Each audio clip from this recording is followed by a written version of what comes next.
सहयोगको लागि सबैले अब निर्गुला फेल हुनाले अब जति सक्छ उति सहयोग गरिदिनु होइन। 10 रुपियाँदेखि 20 रुपियाँदेखि कति सक्छ दिनु सक्नेले चित्ता मन हुनेले दिनु जति सक्छ उति दिनु सहयोग होइन। त्यही हो कुरा। अब के भएर यस्तो भएको यसलाई नि केही थाहा छैन। निर्गुला फेल भयो भने त के भएर फेल भएको त्यो पनि थाहा छैन।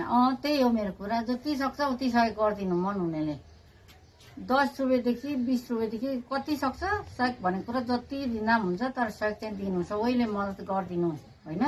त्यही हो मेरो कुरा। अरू के भन्नु त अब हो कि नि भाइ। अब यसको बोल्ने क्षमा त छैन। यसको घाँटी पनि बसेको रहेछ होइन।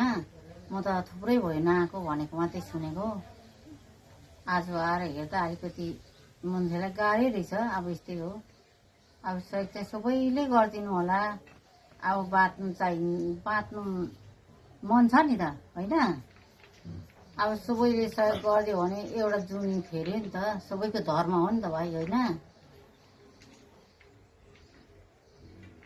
अनि हाँसिँदैन मरा घाँटी बसेको छ। घाँटी आउँछ नि बोल्नु। एउटा जुनी फेर्छ सहयोग उठाइदिनु सबैले दिनु। त्यही हो मेरो भनाइ। के गर्नु अब होइन भाइ।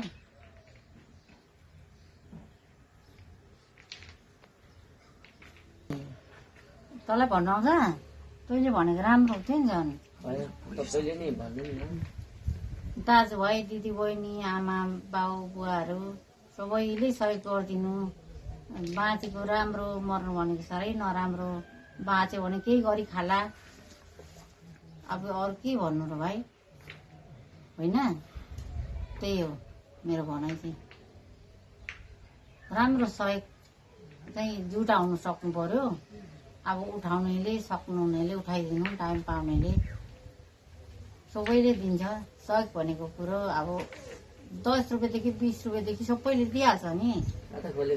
मन हुनेले 50 60 देला 100 नै दिला।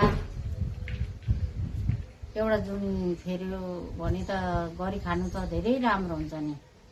बुझिस् नि। अलिक खानेकुरो पनि खा मरा।